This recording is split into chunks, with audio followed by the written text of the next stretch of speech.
Hello moms, welcome to R channel. Happy parenting, happy life. எல்லோரும் எப்படி இருக்கீங்க? நல்லா இருக்கீங்க நம்புகிறேன்.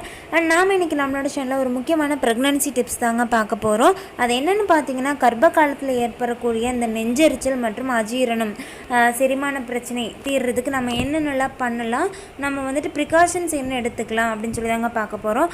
ஆல்ரெடி நம்மளோட சேனலில் நெஞ்செரிச்சல் வந்துருச்சு அப்படின்னா வந்துட்டு அதை என்ன பண்ணி சால்வ் பண்ணலான்னு சொல்லி ஒரு வீடியோ போட்டிருக்கோம்.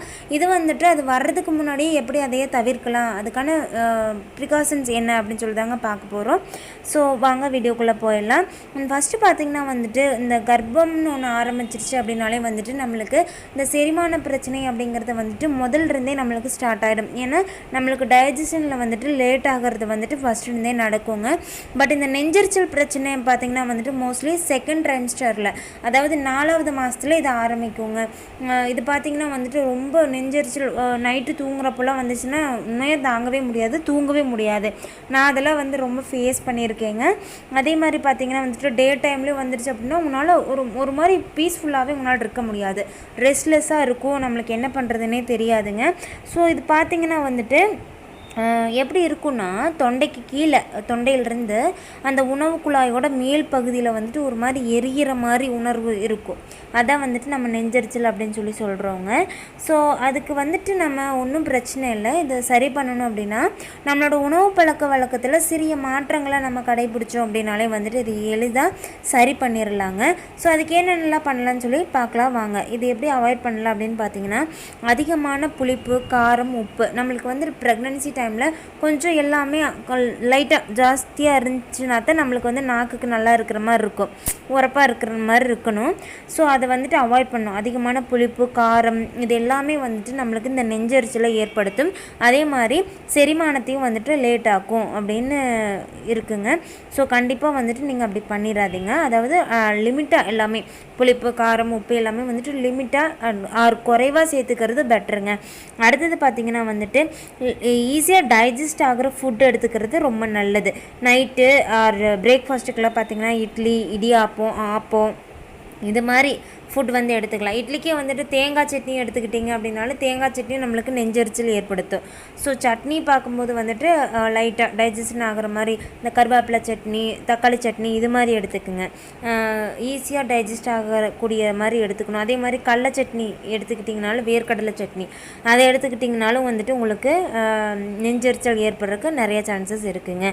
அதே மாதிரி உங்களுக்கு பிடிச்ச ஃபுட்டு, அது மட்டும் இல்லாமல் நிறைய நியூட்ரிஷன்ஸ் இருக்கிற ஹெல்த்தியான ஃபுட்டு கூட சில நேரம் உங்களுக்கு செரிமான பிரச்சனையோ, அஜீரண கோளாறையோ ஆறு ஒவ்வாமையும் ஏற்படுத்திடும். உங்களுக்கு இவ்வளோ நாள் பிடிச்சிட்டு இருந்த ஃபுட்டு வந்துட்டு திடீர்னு உங்களுக்கு பிடிக்காமல் போகும்.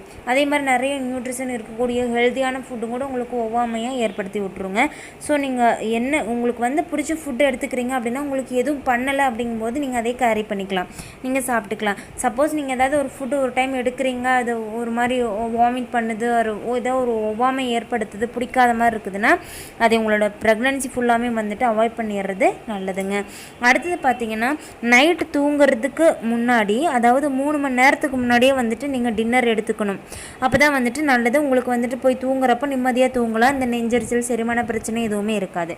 அதே மாதிரி நைட்டு டின்னர் பார்த்திங்கன்னா, நான்வெஜ் சாப்பிட்றது, ஆயிலில் ஃப்ரை பண்ண பஜ்ஜி, போண்டா அது மாதிரி சாப்பிட்றது, ஃப்ரை பண்ண ஃபுட்ஸ் சாப்பிட்றது, அதே மாதிரி அதிகம் ஆயில் இருக்கிற ஃபுட்டு, அதிக மசாலா இருக்கிறது, கீரை இதெல்லாம் வந்துட்டு நைட்டு எடுத்துக்கிறத அவாய்ட் பண்ணிக்கோங்க.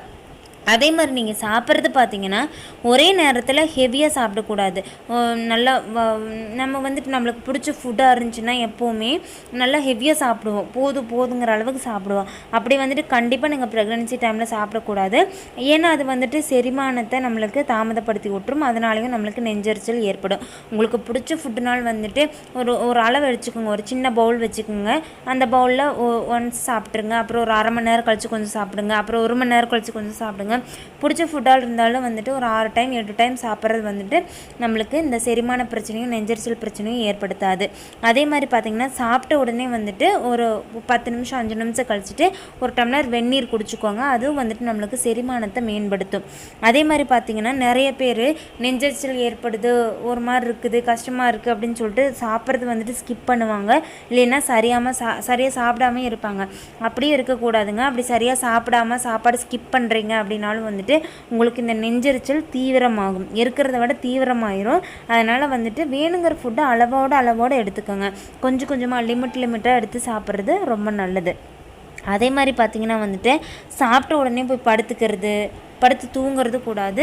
சாப்பிட்ட உடனே போய் படுத்துக்கிறது, அதே மாதிரி குனிஞ்சு உட்காருறது, படுக்கிற மாதிரி உட்காருறது, அது மாதிரி பண்ணக்கூடாதுங்க. அதே மாதிரி நீங்கள் சாப்பிட்டதுக்கப்புறம் நார்மலாக ஒரு ரிலாக்ஸ்டான வாக்கிங் பண்ணலாம். இப்படி நீங்கள் வாக் பண்ணும்போது வந்துட்டு இப்படி ரிலாக்ஸ்டாக நடக்கிறப்போ உங்களுக்கு வந்துட்டு நீங்கள் சாப்பிட்ட ஃபுட்டு சிரமம் இல்லாமல் சிறுகுடலுக்கு போய் சீக்கிரமாக வந்துட்டு நம்மளால் செரிமானம் நடக்கிறதுக்கு ஹெல்ப் பண்ணலாம்.